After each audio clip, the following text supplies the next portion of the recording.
Hello, I'm Elaine Sanchez, founder of Caregiver Help, and with me today is Brenna Baucum, a certified financial planning professional, and this is our continuing series of Life After Caregiving Going Solo. Today's topic is the initial transition. What needs to happen the first 90 days after a loved one passes? And this is a tumultuous time for so many reasons. You're dealing with grief. You're dealing with making funeral plans if those haven't been already made. And the business end of this can be so overwhelming.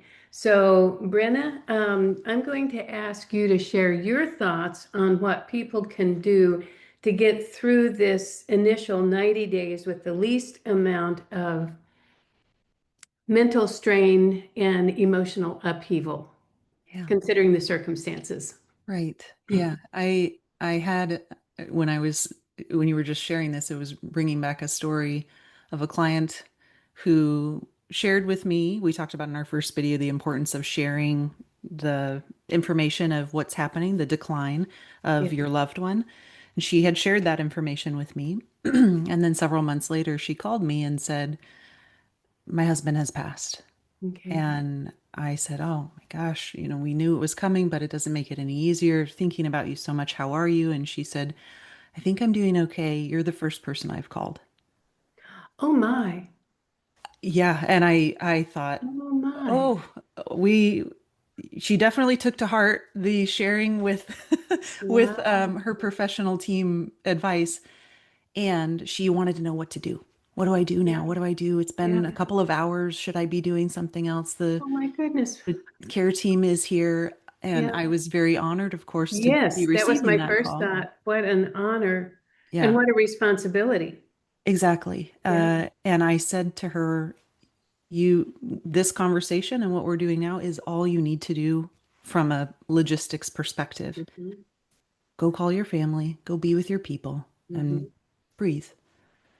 And there really is, in the very beginning, there's not a lot you can do from a Mhm. logistics perspective. You will have to, of course, she was dealing with immediate logistics there, Mhm. but from a financial perspective, the death certificate drives most of your ability to take Mhm. care of administrative Mhm. things. Mhm. And those can take between 1 and 4 weeks, depending on the state that you're in. Mhm. And so that's my first advice to people is be with your family, your Mhm. friends, the support system you have. Mhm. We've heard this a lot that the first 4, 6 weeks are the Mhm. ones where people are coming, they're sending Mhm. cards, flowers Mhm. are Mhm. coming, Mhm. and that tends to fade over time. So Mhm.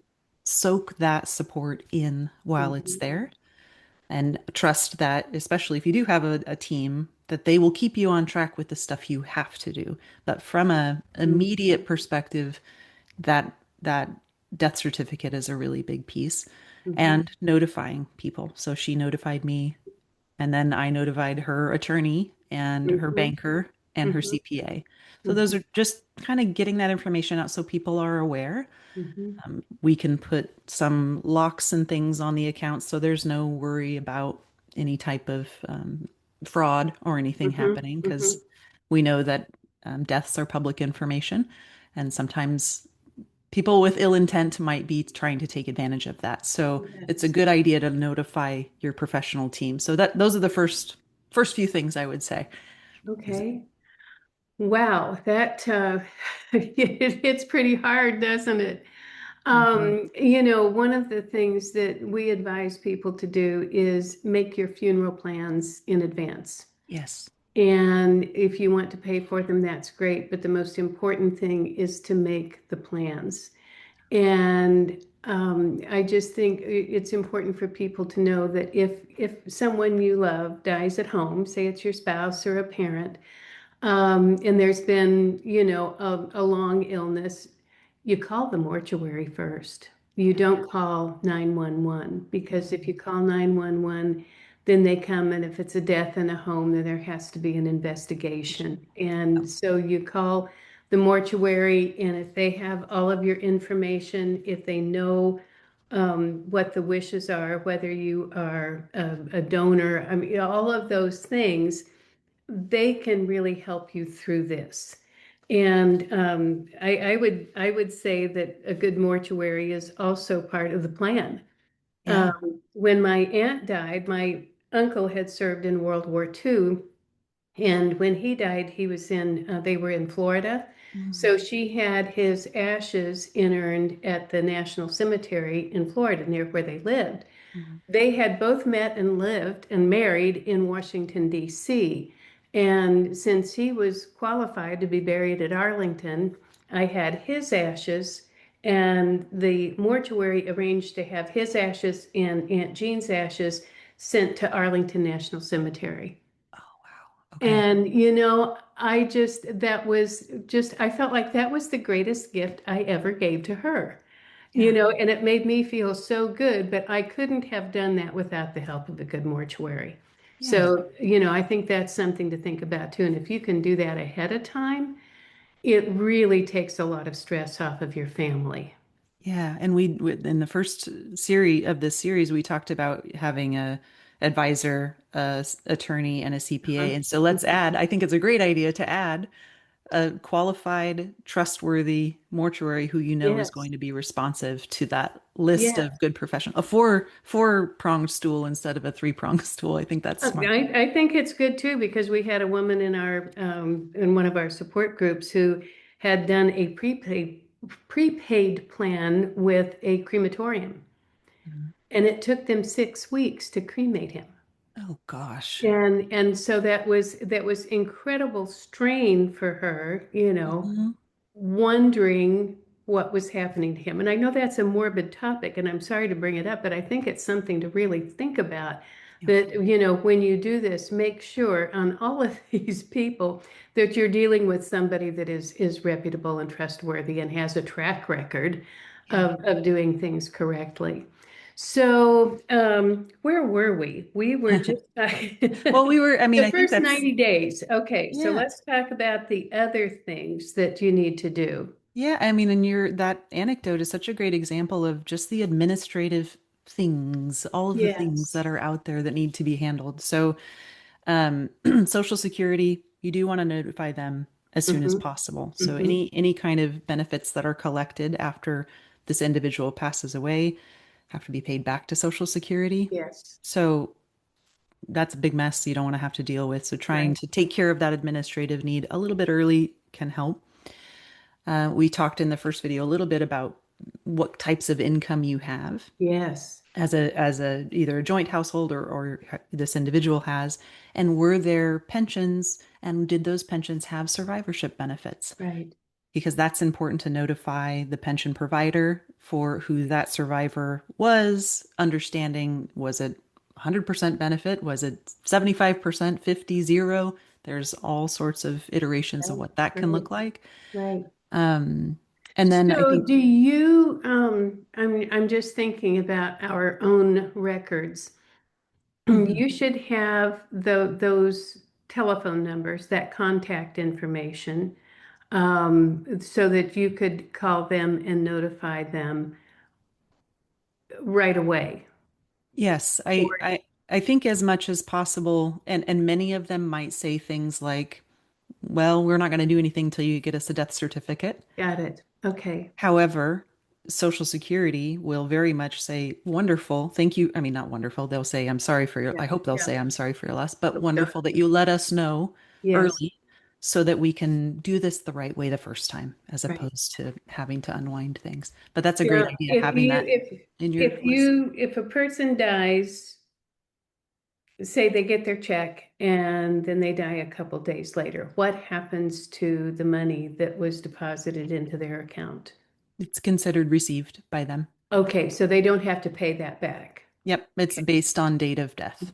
So, which is Okay. again part of why everybody is so keen to get the death certificate, because that's really the I guess source of truth Hmm. for making a lot of the decisions that come Hmm. from a financial and legal perspective Hmm. after. Hmm. So you have these pensions, and then you also have things like automatic withdrawals, maybe for life insurance or long-term care health insurance, or what about your car insurance if they were still driving? So all of those people need to be notified. Exactly. That was kind of the last category I was thinking through when you were asking was Uh-huh. insurance is probably another really important piece, Yes.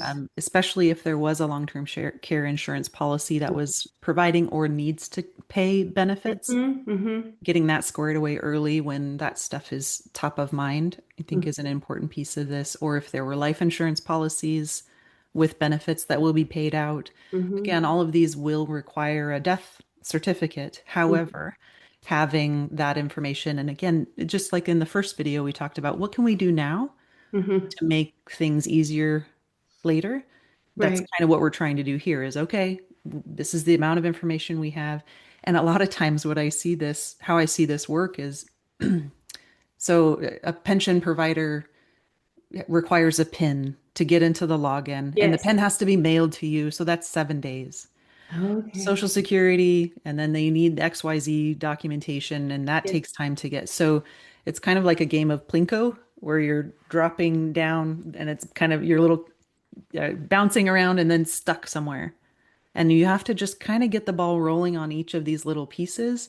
And then, okay, well, we'll come back to that one, right? Now, when I got to wait for that pen to be Yeah. mailed to me, Yeah. what are we doing over here? So that's the administrative piece that just gets tiring over It time. does. And I was just thinking about this when Jean died, I was just I was in my early 60s. Okay. So um I could handle all of that. But Mhm. I'm thinking, what if a person is in their 80s? Right. This is very complicated. What if they are not computer savvy? Mhm. Who can help them in a Yeah. situation like that?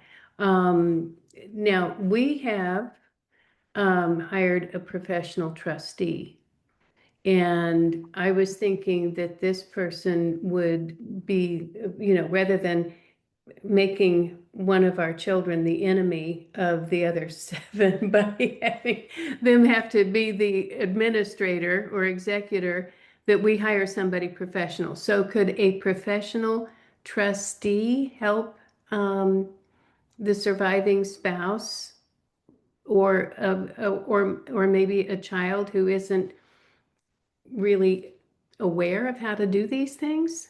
Yeah, that's such an important question of who to go to. So Yeah. and we talked about before what you can and can't and shouldn't expect out of the professionals that you work with. So Mm-hmm. in my opinion, you should very much be able to start with the people you are already working with Okay. and paying to Yes. help you. And Yes. so Okay. starting there and saying, "Hey, I have all of this stuff on my plate. What are the things that are reasonable for me to outsource to you?" Oh, I like that. I So like that approach. Yeah. starting there, and then so then the choice between if you have a child, niece, nephew, somebody who is already a organized person or a financial in the Mm-hmm. financial field or legal Mm-hmm. field, they're often a great candidate for this, Okay. for stepping in to be your thought partner Mm-hmm. and helping through things continue to progress. And then there are professional trustees. So professional fiduciaries, professional Mm-hmm. trustees. There's also something called daily money managers Yes. who can come Yes. in and help with more of the day-to-day Okay. piece of things. So there are a few different professionals out there, and it can be, I think it's just like any other professional relationship. It depends very much on fit. Is this person affable? Do I feel comfortable around them? Because Mm-hmm. you get into some really personal stuff in Mm-hmm. this Mm-hmm. process and wanting to feel like you can very much trust them with social Mm-hmm. security numbers and your bank accounts and Yes. those kind of Yes. things. It's Yes. important. So, Brenna, what is the difference between a fiduciary and a trustee? So a fiduciary can play multiple roles, Okay. whereas a trustee typically is overseeing a trust. So a Okay. fiduciary might be able to say, I'm also going to play the role of your healthcare Yes. executor or Okay. power of attorney. Okay. The definition of fiduciary is somebody who is legally bound to do what is in your best interests. Yes. And Okay. that can be financial, that can be healthcare, that can Mm-hmm. be Mm-hmm. all these other things. So, and a good fiduciary, anybody who has professional fiduciary as a title, a good Mm-hmm. one, and knows, just like with a planner or anybody else, knows what they're great at and knows when to bring in other professionals.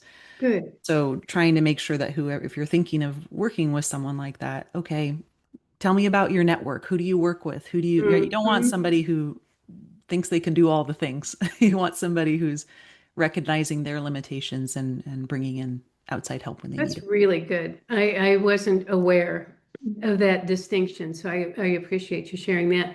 And it makes me think I have one friend, and she's a widow, and she doesn't have any children. Mm, And so, she was in a panic about who's going to take care of me when I'm old. And I said, you're going to have to do it yourself. You're going to have to create your team. yeah. And I said, you're going to have to put the things into your advanced directive about how you want your health care to be managed. And you're going to have your trustee manage your finances. But a fiduciary might be, I mean, who would you, if you were a single person with no children, who would you want to manage your estate then after you die? There, so that I think there is that profession. That's exactly what professional fiduciaries and Okay, trustees are designed to do. okay, okay. And whether that's in where we live, there are small shops that have people Mm-hmm, who do this work. mm-hmm, mm-hmm. There are also larger organizations. There's one called Child Free Trust, and it's Oh, designed, interesting. it's relatively new in the last 3 or 4 years, Okay, but it's designed exactly for this person you just described, who doesn't interesting. have children, who wants someone to be able to step in all of these roles, executor, power of attorney, Okay, healthcare decisions. okay. So that might be something to look into as a larger organization. And then particularly if you sort of want to have a plan in place and not have to think about it again, Mm-hmm, naming a larger organization like that as opposed to an individual means mm-hmm, that there's a lot larger chance that whatever the person is going to be there from that mm-hmm. bigger organization as opposed to the individual may have retired and maybe you didn't update your True. documents or they may have, right? Yeah, So pros and cons, but you might have a better relationship. So it's just, yeah, it's so yeah, specific to the yeah. individual. That's very helpful. Thank you so much. Of course. So I think we're going to wrap this up here. And because we think people can only absorb so much Yeah. information at a time. Mhm. And we will be back and we'll be talking about more strategies for managing life after caregiving and living solo. So, Brenna, thank you again. This was just so enlightening and helpful. Thank you. Absolutely.